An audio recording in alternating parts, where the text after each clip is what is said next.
অনির অনিয়ান মহত মহিয়ান। কথাটার মানে কি? কথাটার মানে হলো এই,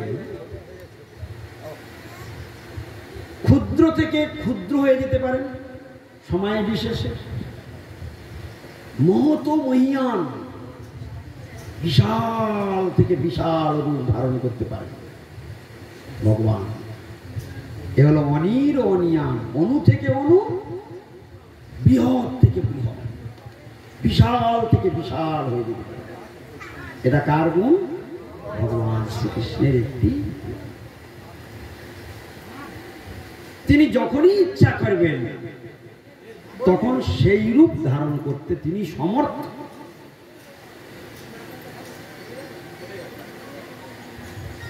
বেদ উদ্ধার করবার জন্য তিনি মৎস্যরূপ ধারণ করলেন। সমুদ্র মন্থন লীলা বন্ধ হয়ে যেতে বসেছিল, ভগবান কূর্মরূপ ধারণ করে মন্দর পর্বতকে পৃষ্ঠে ধারণ করলেন। পুনরায় সমুদ্র মন্থন লীলা আরম্ভ। তাহলে পরমেশ্বর ভগবান মৎস্যরূপ ধারণ করতে সমর্থ, কূর্মরূপ ধারণ করলেন। হিরণ্যাক্ষকে বধ করবার জন্য তিনি বরাহ অর্থাৎ শূকর রূপ ধারণ করলেন। হিরণ্যকশিপুকে ব্রহ্মাজি অনেক বর দিয়েছিল,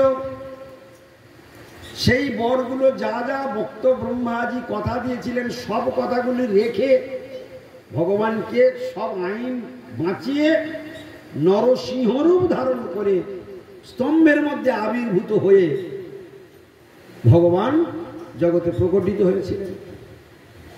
ভগবান যখন যেমন প্রয়োজন হয় তখন সেই রূপ ধারণ করেন। ঠিক সেই রকম একবার হয়েছিল কি, ভগবান শ্রীকৃষ্ণ নিজেই স্বয়ং একবার কালী রূপ ধারণ করেছিলেন। কথাটা বুঝতে পেরেছেন? সেই জন্য কৃষ্ণ কালী হতে পারে, কৃষ্ণ যে কোনো রূপ যখন তখন ধরতে পারে, কিন্তু অন্য কেউ এই রূপ ধারণ করতে সমর্থ নয়। কারণ হাঁড়ির মধ্যে বল ঢোকানো সহজ, কিন্তু বলের মধ্যে হাঁড়ি ঢোকানো সহজ নয়। ছোট্ট একটি কথা, হবে কি? সম্ভব হবে?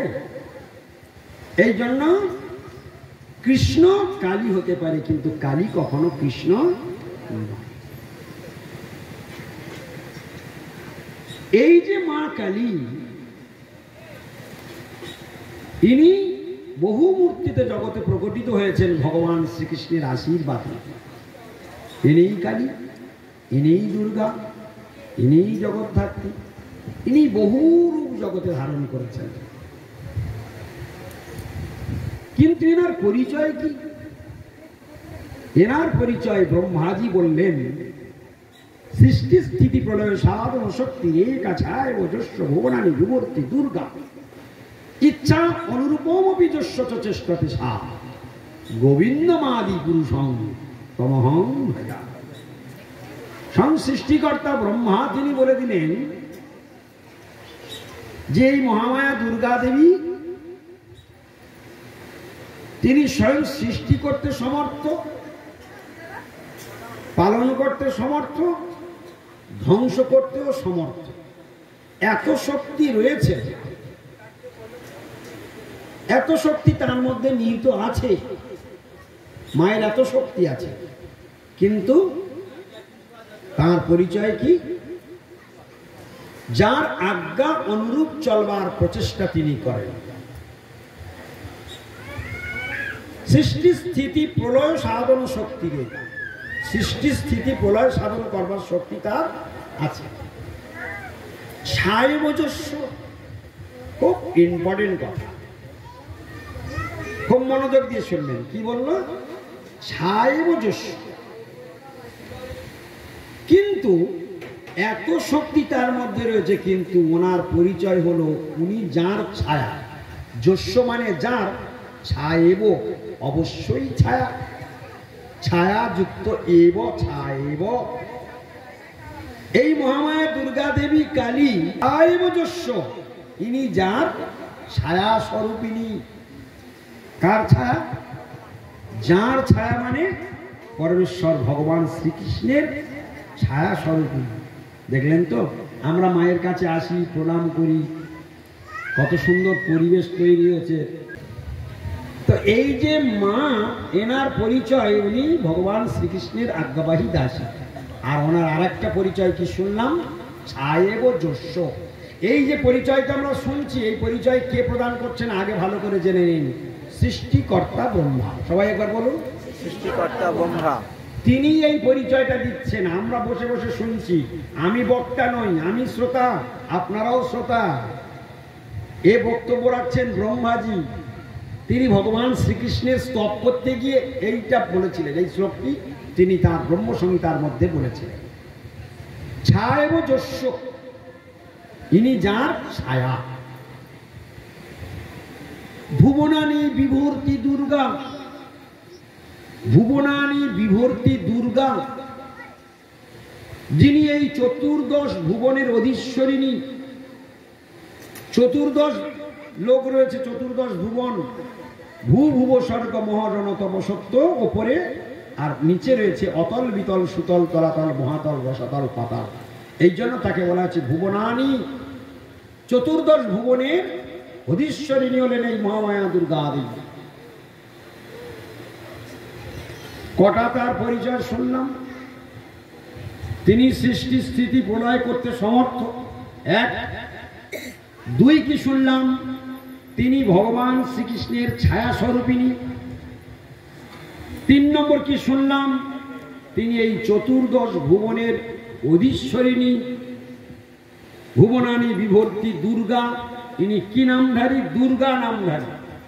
এনার আর একটা কি রূপ আছে, দুর্গা রূপ আছে নাকি?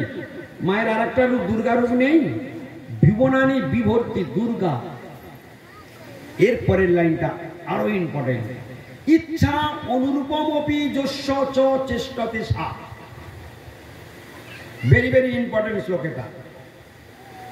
ইচ্ছা অনুরূপম, ইচ্ছা অনুরূপম অপি যস্য, আবার সেই যস্য। যস্য মানে যার, যার ইচ্ছা অনুরূপে উনি চলেন। চেষ্টতে সা, চেষ্টা করে। কথাটার মানে কি দাঁড়ালো? যার ইচ্ছায় উনি চলেন, তিনি যা যা আদেশ করেন সেইগুলি পালন করবার চেষ্টা করেন। তাহলে কার আজ্ঞাবাহী দাসী? ভগবান শ্রীকৃষ্ণের। এইবার তার নামটি বলছেন গোবিন্দম। সেই নামটা এতক্ষণ পরে। তিনি কে? সেই গোবিন্দমাদি পুরুষম, যার কথায় মা ওঠে আর বসে, যার কথায় মা ওঠে আর বসে, তার আদেশের বাইরে পা ফেলে না, তিনি যা বলেন তাই করেন। তাহলে পরমেশ্বর ভগবানের আজ্ঞা মেনে চলছে মা। আমরা যারা এখানে সামনে বসে রয়েছি, আমরা সবাই মায়ের মতো ভগবানের আদেশ মেনে মেনে চলি তো? হ্যাঁ, দেখলেন তো, আমরা হলাম ভগবানের অবাধ্য সন্তান। ভগবান বলেন এক, আর আমরা করি আর এক। ভগবান যা চায় তা আমরা করি না। সেই জন্য সেই পরমেশ্বর ভগবান আমাদের কৃপা করবার জন্য তিনি বাচক অবতার রূপে জগতে প্রকটিত হয়েছেন। এই শাস্ত্র রূপ ধারণ করে তিনি জগতে এসেছেন। আমরা অবাধ্য বলেই তিনি আমাদের জন্য শাস্ত্ররূপ ধারণ করলেন। আর যদি শাস্ত্ররূপ ধারণ না করতেন, তিনি একথা যদি জগতে প্রকাশ না করতেন, আমরা মায়ের এই কথাগুলো আজকে জানতেও পারতাম না, শিখতেও পারতাম না, বুঝতেও পারতাম না। তাহলে মায়ের পরিচয় কি? মা কি স্বয়ং ভগবান, না ভগবানের দাসী? কোনটা? আজ্ঞাবাহী দাসী। আজকের আমরা সবাই শিখে ফেললাম মা ভগবানের দাসী। এখন মায়ের কাছে প্রণাম করে আমরা কি চাইব? দেখলেন তো, ভগবানকে পাইয়ে দেওয়ার শক্তি আছে মায়ের। সেই জন্য মায়ের কাছে এসে ভক্তিবিনোদ ঠাকুর খুব সুন্দর কীর্তন করেছেন। মায়ের কাছে কি করে প্রার্থনা করতে হয় ভক্তিবিনোদ ঠাকুর বলছে। এই রকম করে মায়ের কাছে আসবে, এই রকম করে কাঁদবে, এই রকম করে প্রণাম করবে, এই রকম করে মায়ের কাছে প্রার্থনা করবে, তাহলে তোমাদের জীবন ধন্য হবে। কি বলবে ভক্তিবিনোদ ঠাকুর? সেই বলাটা কিভাবে বলতে হবে তিনি আমাদেরকে শিখিয়ে দিলেন। কি বলছেন? আমারও সমান নাহি এ সংসারে, আমারও সমান নাহি এ সংসারে। মায়ের কাছে এসে আমরা বলবো, মা গো আমার ছেলের বিয়েটা যেন হয়ে যায়, মা গো মেয়েটার বিয়েটা যেন ঠিক ঠিক হয়, এবার ছেলেটা পরীক্ষা দিয়েছে পাস করলেই চাকরিটা হয়ে যাবে, মা গো এটা যেন হয়ে যায়, মা গো বাড়িতে খুব বিপদ আপদ চলছে, মা গো। এইরকম ভিখারি কাঙালির মতো এসে মায়ের কাছে এই সব সংসারের চাহিদাগুলো বলতে থাকে। এসবগুলো বলতে নাই, এ সংসারের মানুষ এগুলো জানেই না। মায়ের কাছে এসব কথা বলতে নাই। কি বলতে হয়? ঠাকুর ভক্তিবিনোদ জগতে এসেছিলেন, গোলক থেকে এসেছিলেন, তিনি হলেন গোলকের কমল মঞ্জরি। তিনি এসে বলে দিলেন, শেখো কি করে মায়ের কাছে এসে প্রণাম করবে আর কি বলবে, আজকে শিখে নাও। কি তোমরা শিখবে? মায়ের কাছে এসে কি বলতে হবে শিখতে হবে তো। তাহলে আর কোনোদিন কাঙালির মতো এসে মায়ের কাছে কোনো কিছু চাইবে না, এটা দাও ওটা দাও সেটা দাও ওটা দাও এসব বলবে না। বললে মা কোনো দিন খুশি হয় না, ভালো করে জেনে রাখবেন। মায়ের কথা বাদ দিন, আমি একটা ছোট কথা বলবো। আপনার বাড়িতে যদি আমি একদিন গিয়ে বলি, দিদি তোমার ছাল্লায় ভালো কুমড়ো হয়েছে, কুমড়ো তো বেশ খুব সুন্দর, তুমি একদিন কুমড়ো দিলে। তারপর যদি বলি, বাহ কাঁচকলাটাও তো বেশ ছিলাম বা ভালোই আছে তো, হ্যাঁ, তারপর তুমি দেখে শুনে একদিন কাঁচকলা দিলে। তারপর আমি ওটা দেখলাম, বললাম এটা বেশ ভালো, সেদিন দিলে। তারপরে আর একদিন দিলে, তারপর বলবে প্রভু ধান দাও, গৌর প্রেম আনন্দে করি। কি ঠিক কিনা? প্রভু ঝাড়বার ভালো প্র্যাকটিসটা জানি। মায়ের কাছে তোমরা এইরকম নোংরা হয়ে যাবে, কন্টিনিউ যদি এইরকম চাইতে থাকো, মা জানবে যে আহা হা কি ভক্ত আমার। তুমি সামনে দাঁড়ালেই বুঝে ফেলবে কি করতে এসেছে। হ্যাঁ, তো সেই জন্য ওই ঘর পড়া গরু সিঁদুরে রাঙা মেঘ দেখলে ভয় পায়। যদি মার কাছে সবসময় চা হয় তো মা কি বলবে? সেই জন্য মায়ের কাছে চাইতে নাই। কি করতে হয় মায়ের কাছে এসে? আমি গাইবো, তোমরা আমার সঙ্গে গাও দেখি। আমারও সমান নাহি এ সংসারে, আমারও নাহি এ সংসারে, অস্থির হয়েছি পড়ি ভব পারাবারে,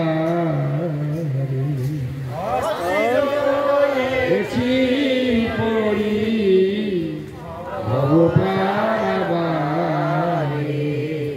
মা, এই যে জগৎ সংসারে আমরা সংসারে বন্দী হয়ে পড়ে আছি না, এই বন্দী হয়ে পড়ে আছি উনি বেঁধে রেখেছে।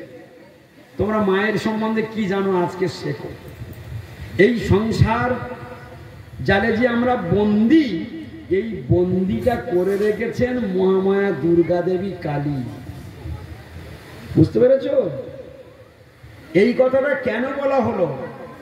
অস্থির হয়েছি পড়ি ভব পারাবারে। এই ভব সমুদ্র পার হবার জন্য মা গো আমি বড় অস্থির হয়ে পড়েছি। এই ভব সমুদ্রের বন্ধন, এই ভববন্ধন আমার কিভাবে মোচন হবে? তুমি তো সেই বন্ধন মোচন করে দিতে পারবা। তোমাই আমার প্রতি প্রসন্ন হও, তুমি আমার প্রতি কৃপা করো মা। প্রণাম করে এই কথা বলতে হবে যে মা তুমি আমার ভববন্ধন মোচন করে দাও, তুমি তো পরম বৈষ্ণবী, তুমি কৃপা করে আমায় কৃষ্ণ ভক্তি প্রদান করো। মায়ের কাছে এই রকম প্রার্থনা। আর আমরা এসবের কোনো কিছুই জানি না, এসে শুধু সংসারের নোংরা দরখাস্তগুলো মারি। ভোগ লালসা চরিতার্থ করবার জন্য আমরা এসে দরখাস্ত করি মায়ের কাছে।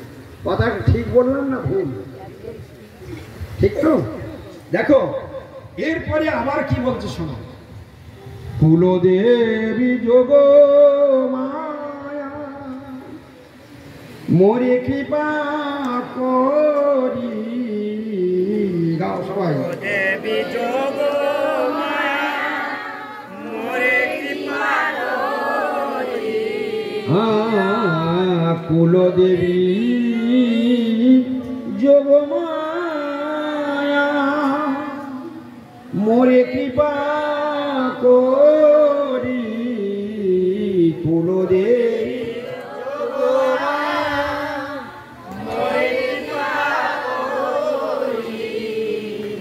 আবরণ সম্বরিবে, আবরণ সম্বরিবে কবে বিশ্বদরি।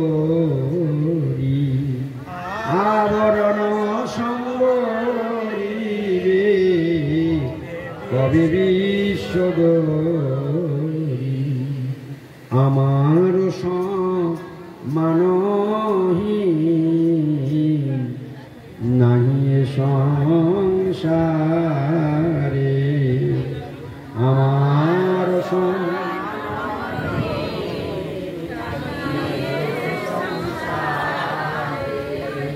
পরের লাইনে কি বললো দেখুন। কুলদেবী যোগমায়া মোরে কৃপা করি। মায়ের কাছে প্রার্থনা করছে, প্রণাম করে কি বলতে হয় জীবনে তো জানো না, আজকে শুনে নাও। মা কালীকে কি বলে সম্বোধন করলো? যোগমায়া বলে। কুলদেবী বলেছে, কুলদেবী যোগমায়া। তোমাদের কুলগুরু আছে না? কুলগুরু বলো না? আর মাকে কি বললো? জীবনে একথা জানতে যে মা আমাদের কুলদেবী? জীবনে জানতে কোনোদিন? তোমরা মাকে কালী বলে জানো, ভক্তিবিনোদ ঠাকুর বললেন যোগমায়া বলে সম্বোধন করো। কুলদেবী যোগমায়া মোরে কৃপা করি।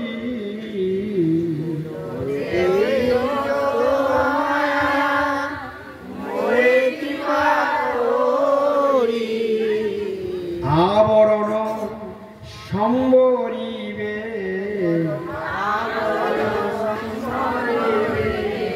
কবে বিশ্বদরি। আবরণ সম্বরিবে কবে বিশ্বদরি। হে কুলদেবী, হে যোগমায়া, আমরা জানি মহামায়া, আর ভক্তিবিনোদ ঠাকুর বললেন যোগমায়া। এখন প্রশ্ন থেকে গেল যোগমায়াটি কি আর মহামায়া বা কি? কাকে যোগমায়া বলা হয়, কাকে মহামায়া বলা হয়? যোগমায়া কে, মহামায়া কে? যিনি যোগমায়া তিনি মহামায়া। আমরা এতদিন জানতাম যোগমায়া আলাদা, মহামায়া আলাদা। আজকে শুনলাম যিনি যোগমায়া তিনি মহামায়া, একই ব্যক্তি। বলে তাই নাকি? বলে হ্যাঁ। বলে কিরকম? একটা ছোট্ট উদাহরণ দিলে বুঝতে পারবেন। মা যখন তার সন্তানকে খেতে দেয়, মা সন্তানকে যখন সেবা করে তখন সে মা, আর সেই মা যখন তার স্বামীকে সেবা করে তখন কিন্তু তার স্ত্রী। আচ্ছা ব্যক্তি কজন? যখন স্বামী সেবা করে তখন সে স্ত্রী, আর যখন সে পুত্র সেবা করে তখন সে মা। তাহলে মা কজন ব্যক্তি? বোঝা গেল? এইবার যোগমায়া মহামায়ার ফাংশন